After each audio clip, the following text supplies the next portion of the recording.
बात कुछ बरस पहले की है, जब मैंने अपने जीवन की पहली फुटबॉल अकादमी में कदम रखा। ये नहीं पता कैसे और क्यों, पर बचपन से ही मैं फुटबॉल की ओर आकर्षित था। शुरुआत तो अपनी सोसाइटी के पार्क में स्कूल के बाद खेलने से हुई, पर एक समय ऐसा आया कि मुझे और मेरे माता पिता को लगा कि मुझे अगर इस खेल में आगे बढ़ना है तो एक नियोजित ढंग से ट्रेनिंग लेना बहुत जरूरी है। तो मैंने अपने घर के निकट ही स्थित एक सरकारी स्कूल में भारत के प्रसिद्ध फुटबॉलर भाईचुंग भूटिया की अकादमी में दाखिला ले लिया। ये मेरे लिए एक अनोखा अनुभव था। अपनी सोसाइटी के पार्क में तो मैं चैंपियन खिलाड़ी घोषित कर दिया गया था, लेकिन जब मैं अकादमी पहुंचा तो देखा एक प्रोफेशनल फुटबॉलर बनना कोई बच्चों का खेल नहीं है। तब यह भी एहसास हुआ कि मेरे जो फुटबॉल हीरोज हैं, जैसे क्रिस्टियानो रोनाल्डो, वो कितनी मेहनत और लगन के बाद ही इस मंजिल पर पहुंचे होंगे। अकादमी में 2 घंटे पता नहीं कब बीत जाते थे। पहला 1.5 घंटा तो बस फिजिकल ट्रेनिंग में चला जाता था और बस आखिरी आधे घंटे में ही मैच प्रैक्टिस मिलती थी। कभी कभी गुस्सा भी आता था कि कोच सर इतना दौड़ाते हैं कि जब तक गेम शुरू होती है तब तक सब थक जाते हैं। कई महीनों की कड़ी मेहनत के बाद आखिर वो मौका आ ही गया कि मेरी सिलेक्शन अकादमी की अंडर 16 टीम में हो गई और हमें एक अंतर क्लब टूर्नामेंट में हिस्सा लेना था। मैं बहुत खुश था क्योंकि ये मेरी फुटबॉल की जिंदगी का पहला टूर्नामेंट था। मुझे ऐसा लग रहा था मानो मैं इंग्लिश प्रीमियर लीग खेलने जा रहा हूं।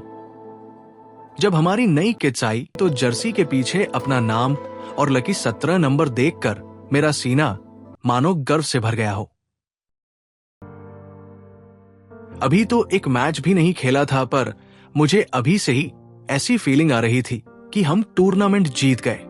मैच से पहले की रात मुझे बड़ी मुश्किल से नींद आई और जब आई भी तो मैं नींद में भी मैच की प्लानिंग कर रहा था।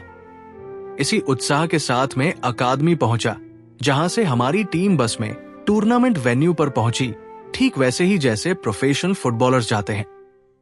फर्क सिर्फ इतना था कि उनको देखने के लिए सैकड़ों लोग सड़कों पे जमा होते हैं और हमें हमारे सिवाय कोई नहीं देख रहा था। वेन्यू पहुंचे और कोच सर ने उसी समय हमें वार्म अप करवाना शुरू कर दिया। दूसरी टीम को देखकर पहले तो ऐसा लगा कि यार ये तो बड़े तगड़े लग रहे हैं, पर फिर हमने आपस में कहा कि हम भी कोई कम थोड़ी है। फिर कोच सर ने हमें लाइनअप किया और जो खिलाड़ी प्लेइंग 11 में होंगे उनके नाम लिए। उन्होंने लिस्ट में सारे नाम पढ़ लिए और तब मेरे पैरों तले जमीन खिसक गई।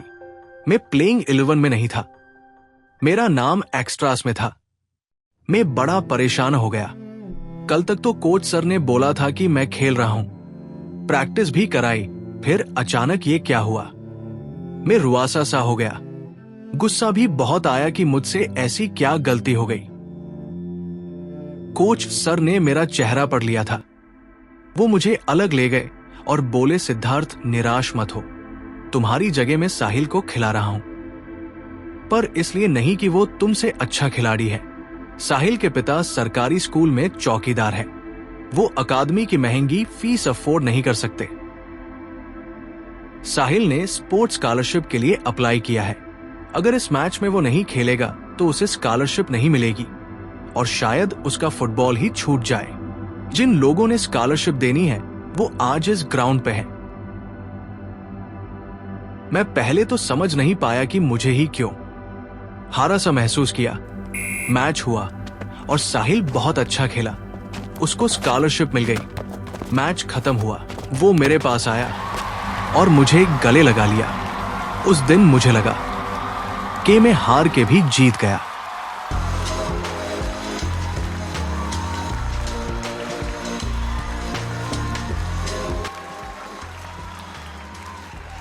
क्या आपकी जिंदगी में कभी ऐसा पल आया है जब आपने हार में जीत महसूस की हो?